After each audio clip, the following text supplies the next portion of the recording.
Let me congratulate you first of all on what you've achieved today. And since I sort of anticipated you'd get to this step, I wanted to start my presentation with the business opportunity that's waiting for the Alliance. Now, I'm not going to sit here and pick winners and losers and speculate on where Cleantech can and should go. What I'm going to offer you is a set of empirical data that's unique to my company. What we do in designing public policy is we actually do values maps of the Alberta population on certain issues.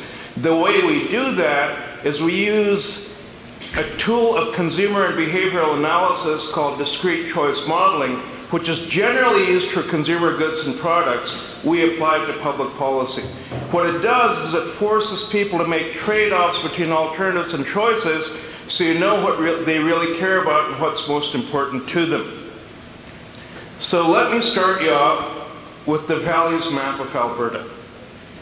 And what we did this particular values map on was the stewardship of the oil sands. We took this as Alberta's unique value proposition, what sets us apart in the world, and as Tom pointed out, what gives the particular responsibility to manage properly if we are to have a proper, well-paced, and organized transition into the clean energy and green energy future we all need. I'll just let you read that. I've tried to simplify it as much as I can.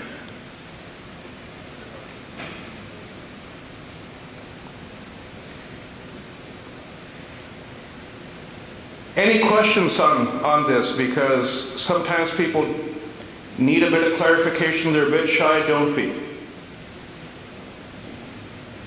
Everybody got it? Okay.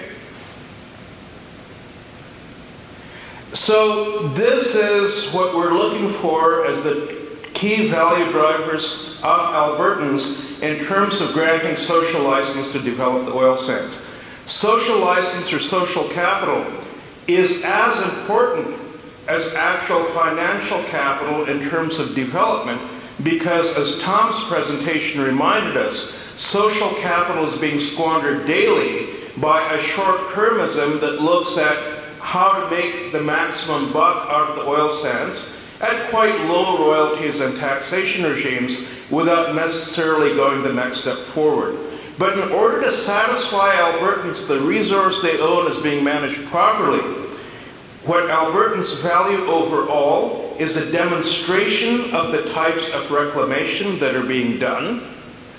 They have a paramount value on habitat protection, ecological monitoring that's preferably done by independent third parties, that is transparent and accountable and readily understandable, management of greenhouse gas emissions in a proper context, and stewardship of water use. What this all adds up to is that the sustainability of the oil sands is predicated on a framework of environmental stewardship.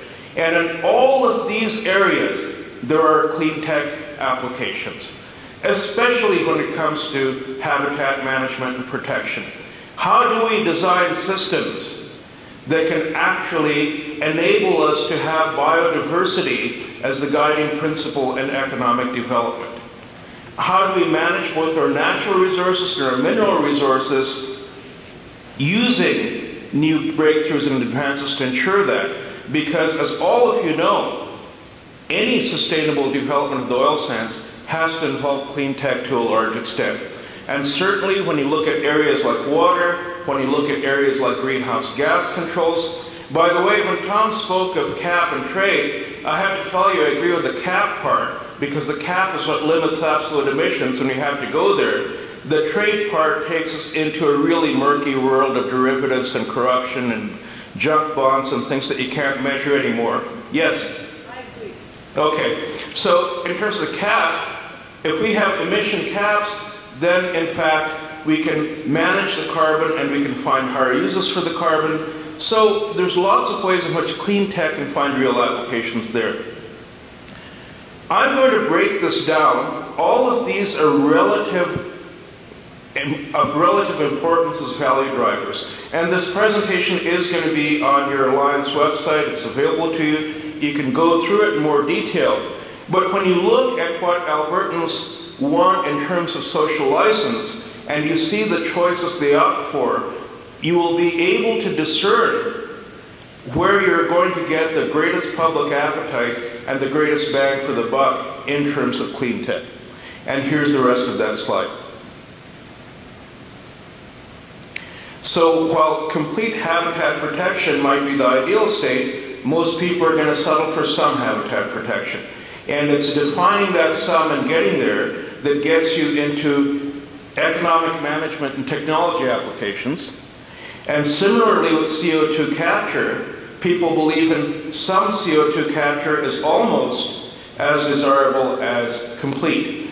So when you get into areas like that, you can see that to satisfy public expectations, we will in fact be able to find a marriage between emerging technologies and the oil sands ones.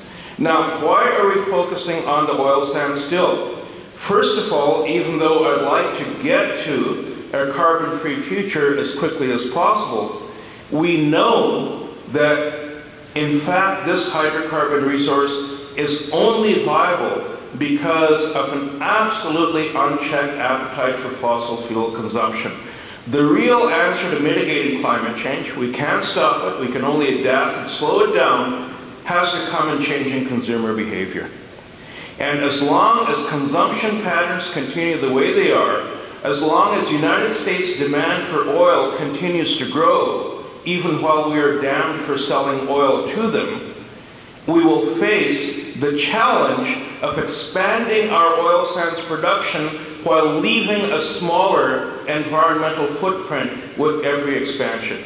That's a hard, hard challenge. And if it isn't for your industry and what you are able to bring to the table and the ideas that you bring to fruition, that goal will never, ever be met. And your fellow Albertans know it's important to our economic prosperity, but there is no way they want to develop at any cost or on any terms. It has to be affordable, it has to be sustainable, and sustainability, I share the Pembina Institute's definition, which is a strong regulatory framework, mandatory adoption of best practices, and enforcement of regulations. This means collectively standing up to the surly and disgruntled tenants on our public lands. And you know which ones I mean. They're the ones who complain anytime you try to tweak with the oil industry. They think that because they exploit the resources, they own it. We have to start acting like owners again. And as owners, we have to make clean tech a central part of the ongoing development of the hydrocarbon resource. That should be our demand as citizens, as owners, and we can tell the tenants that if you don't want to develop our oil sands properly with clean tech in a context of stewardship, there's 90 others lined up who will agree to those terms. In fact, when you look at what's happening within the energy industry, it's quite interesting. The Canadian Association of Petroleum Producers is indeed running a publicity campaign to try to make the oil sands more palatable. But there's a group of companies within CAP that grew sick and tired of this whole attitude of fossil fuels are good for you, that, you know, without oil the economy wouldn't proceed, and actually broke away. They started a group called the Oil Sands Leadership Initiative, or OSLI. Look up the OSLI website when you get home. The OSLI Charter is really remarkable. Not only does the OSLI Charter propose to develop the oil sands in an environmentally sustainable manner within a context of stewardship, this is where you get your funding and your partnerships and your capitalization, because they have signed a charter between these 5 CEOs, the Minister of Energy for Alberta, the Minister of Environment, and the 2 deputy ministers, to actually implement technological advances and latest technology at every phase of development. These 5 companies are Suncor, which is by far the largest Canadian oil company since the merger with Petro-Canada, and now Canada's only transnational oil power. So it's Suncor, it's Total, which is the